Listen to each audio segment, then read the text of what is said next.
Hi,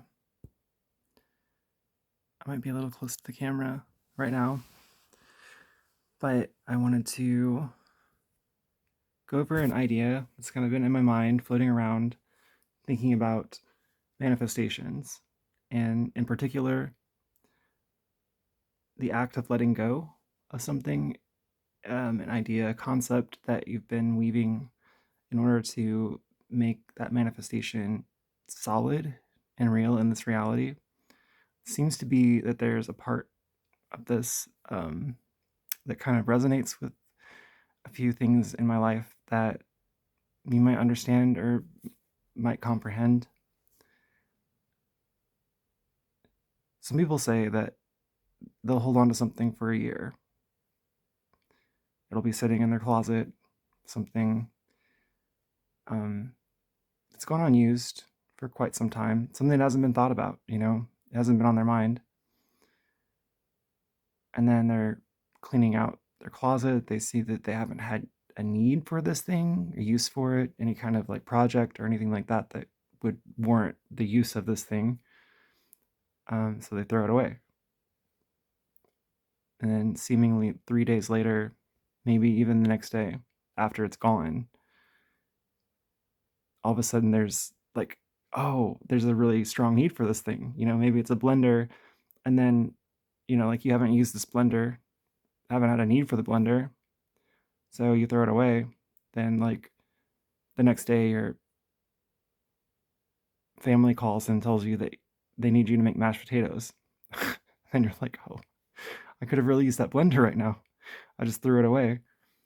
So manifestation kind of has this, um, it works in the same way. Like, so as you're throwing the thing away, you're visualizing what you could have potentially used it for, but didn't really need it for, and then let it go, right? Like it wasn't something that you needed and haven't needed for a year. Um, this also has like implications for things that, let's see, there's another example, another kind of way that this works.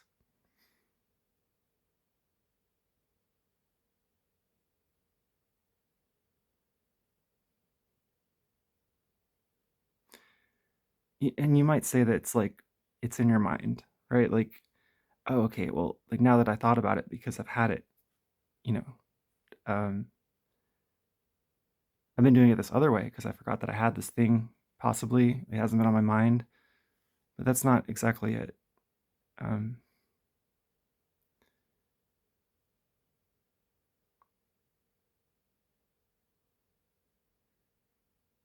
okay, another example: a Christmas gift that you got someone that you kind of lost contact with, but you bought them a Christmas present anyways, and you held on to it for maybe like a month after Christmas,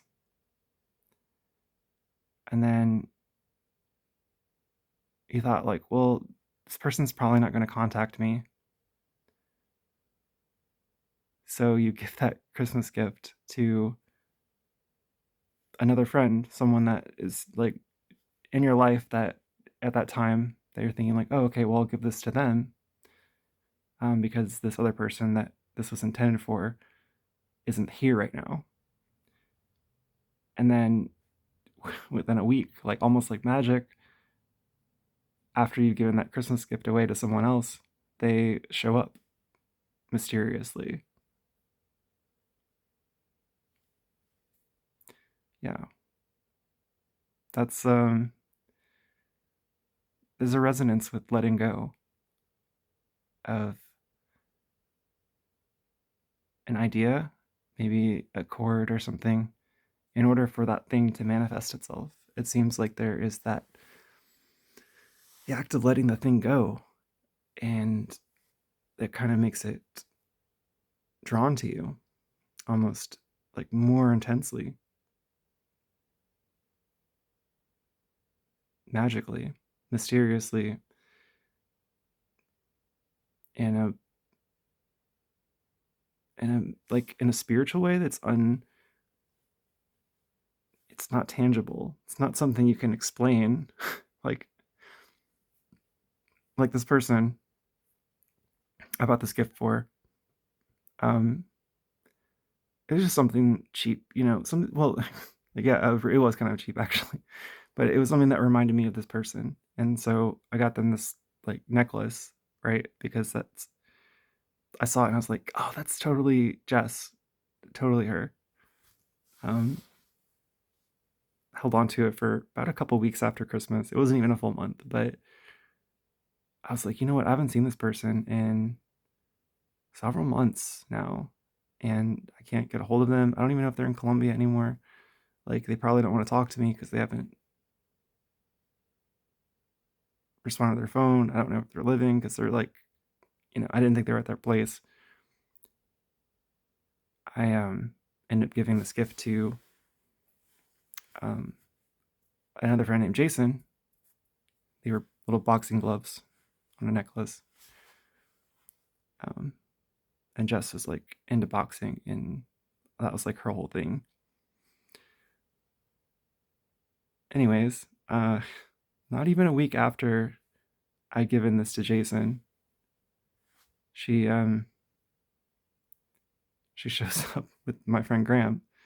She didn't know this was my place. She was just with him, and they're coming by to smoke some weed.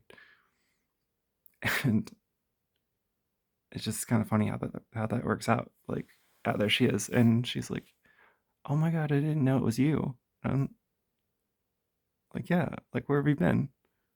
And she says, "Well, I'm still at the same place." I'm like, I've been by your place. I like knocked on your door. Like I was actually not sure if I had the right address because it's like I only went there once or twice, and um, my mind's a little on the fritz sometimes. I'm not really sure, but the last time that I saw you, I like we were doing remote viewing, and I thought that maybe you were freaked out and thought that I was like some kind of demon or something. Like I'm not evil. I don't have any bad intentions or anything like that. She's like, oh, okay, yeah, I know. Um, but it did freak her out because I know she talked about it with some other people, and it was just remote viewing. That's all it was. It's just like me showing her that like the Matrix isn't real. Pretty much like if you see something with your eyes, like if like the other person's focusing hard enough, you can see it. Like I could see it if if you draw something, I may not know what it is, but I'll get the shape of it, and I'll get like it'll be close enough to where you look at it and be like, yeah, that's it. That's what it is. So I did that with her, and I saw a bell with a ribbon behind it. I knew that was it. I was 100% sure that was what it was. Like the shape, like this is the shape. The ribbon had like two little, um, like those banners on like the dollar bill. They have like the words written on them. I saw that kind of behind the bell. It wasn't a bell. It was an angel. And the circle thing that I saw above that I had no idea what that was her halo. So yeah, it kind of, it made sense totally. Like, yeah, that's the exact same shape. The bell, the angel had a bell shape. Um, I got one of the feet were square. I drew one, like the bell had a little square thing on one end. There's another foot. So like a bell with two bells, two ringers. Oh, anyways, I got one of them. That's why I thought it was a bell. And then the ribbon was the wings of the angel. So yeah, everything I was exactly the same, and I think it freaked her out. No, it did freak her out. She was like, "No way, this is too weird for me." But, I was just trying to. I wasn't trying to like show off or anything. I was actually just trying to show that this is something that everyone can do. That it's not like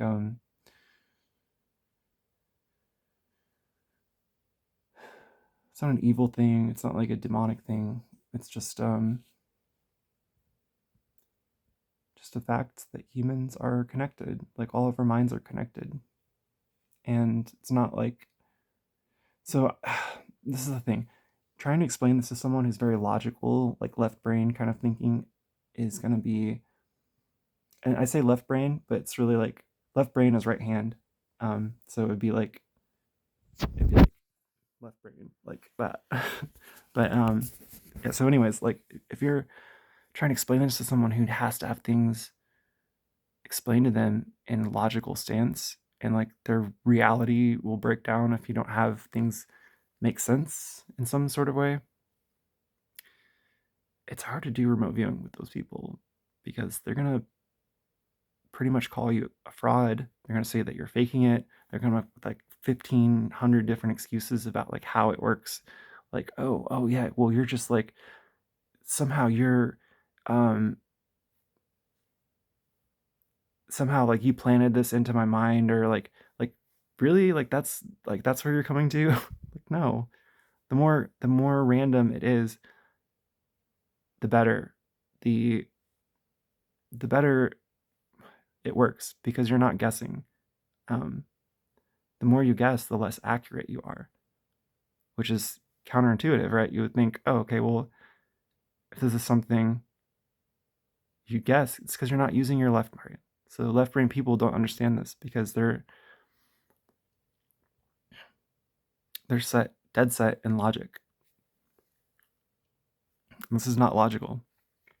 It's the exact opposite. And so, in fact, the less logical it is, the better it works. And so that's all. That's like the best way I can explain it. And there's not really any way like else that I can explain it other than like teaching you guys how to do it so that you can experience what it's like to have these visions yourself.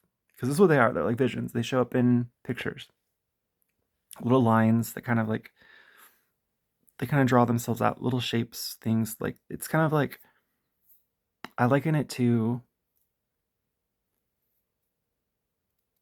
like staring at a light bulb and then closing your eyes.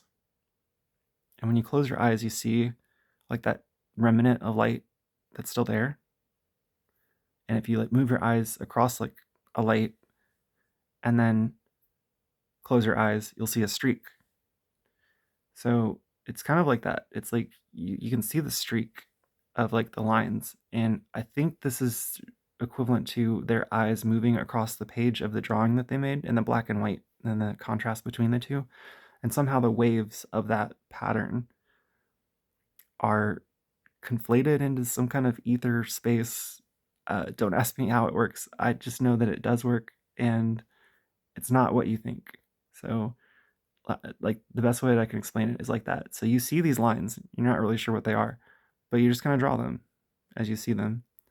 And sometimes you'll see like a full flash of the whole thing, and it's not at the same time as they're looking at it. So this is the weird thing. You can actually see things ahead of time, and that's confusing because when that happens, it's like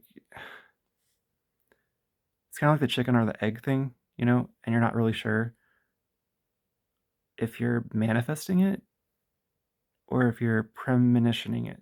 Like, am I seeing this thing or am I making this thing?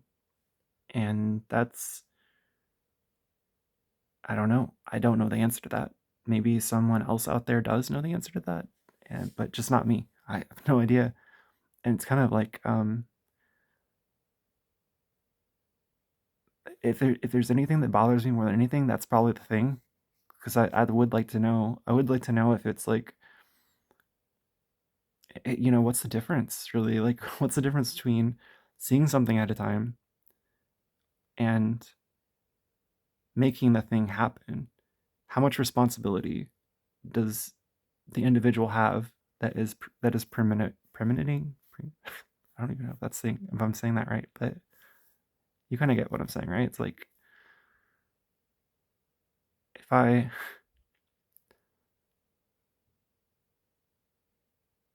you see like this good event, right? And then, or it could be neutral, like this, like the drawing thing that's kind of a neutral thing, right?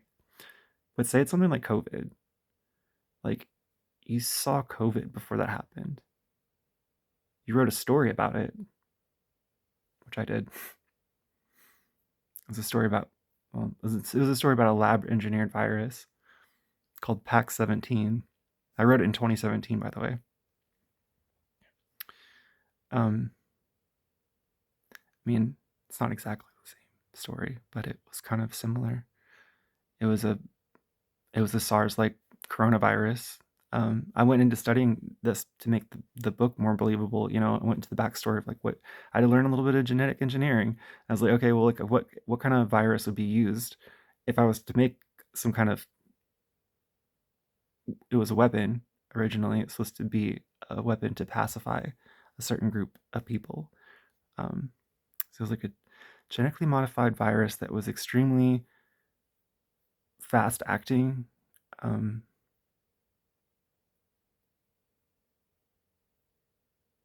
it was highly contagious. It wasn't supposed to be as contagious as it was.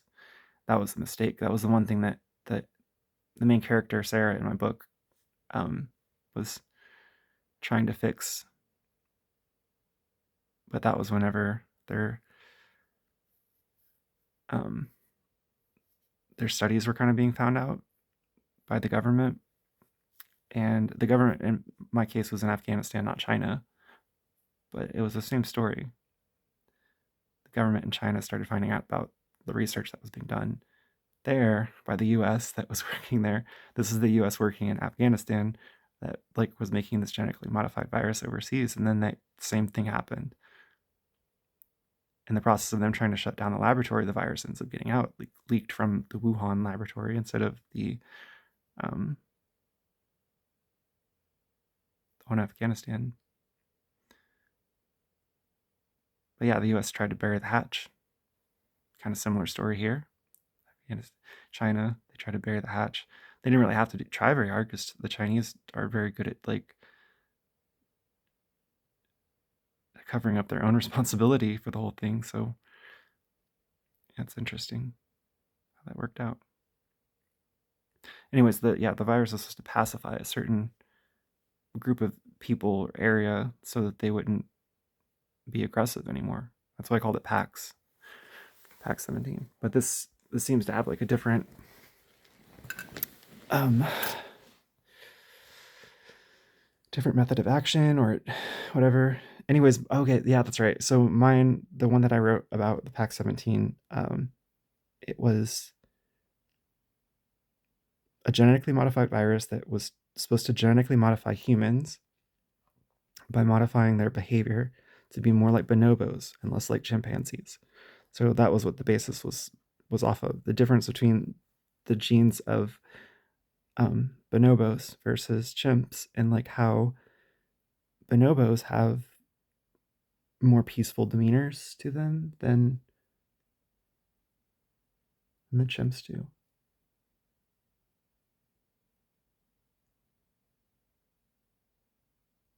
Just had a weird feeling. Yeah, so side note, pretty sure I portal jumped or like reality jumped, reality shifted yesterday or the day before. I feel different. Like physically, I feel different.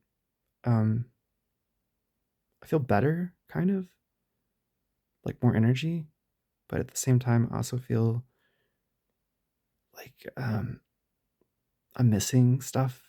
Like, and this happens when I go through my phone too. I can't find the photos and the videos that I took when I was in the other reality, and I knew it shifted. I knew I shifted yesterday because I had my wallet here inside my apartment. And when I dropped the scissors outside, I felt the jump. It was that moment when I dropped that thing. And I looked at the scissors and I could feel like it was different. I'm like, this is, oh shit. I was like, what just happened? And I was looking everywhere for the stuff that I just had in my hands. Couldn't find it. Right. Um, guess what? I had not gone back to my car since I'd come inside. So I was about to just say, fuck it. I'm just going to leave it. I go out to my car. It's in my car. I had taken it from my car. I had it in my hand. I set it down inside. And then I lost it. And I'm like, I know it's inside, but fuck it. I'll find it later. Go out to my car and it's there. that was confirmation. And the time missing time, that was the other piece of it was, um so that was the first time I've ever shifted realities intentionally, kind of. It was intentionally, but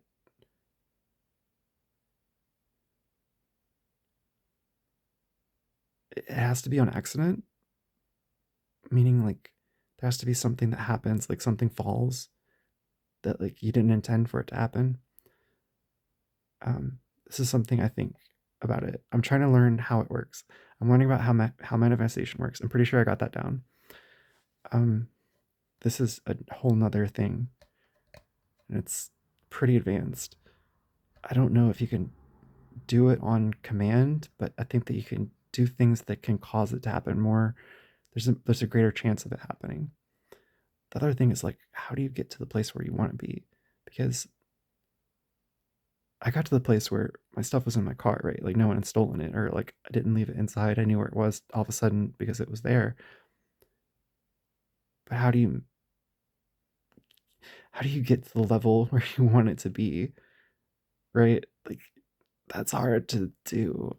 Um, I think maybe you have to kind of like think about, maybe try to remember the other reality that you want to go to, if you can remember the other reality. Um, it's tricky because like, how can I say which reality you're going to remember? It has to be things that you've forgotten about. So you have to remember things that you've forgotten, right? That's one step. Step one is like, remember what was forgotten. Step two is create a ritual. Um, this could be some kind of trance, maybe some kind of like chanting, some kind of like maybe a movement, um, where you kind of lose your sense of where you're at, lose your sense of time, lose your sense of place. Like none of that matters. Whatever works for you. Then there's an action, a letting go, kind of like the manifesting thing, the letting go, like nothing else matters. And then something spontaneous, like like me dropping the scissors. I think that was the point. It could have been before that, it could have been after that, but I think that was part of it because I remember staring at the scissors and thinking like, that's it. Like that's the that's the cue. This means something, like a spiritual meaning. Um,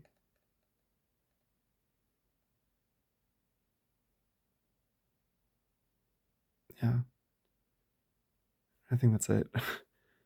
Anyways, that's like that's the portal, and it's a new technique I learned. I'm not really sure if that's 100% sure. See if it works for you. If it doesn't, I will report back if I find out more.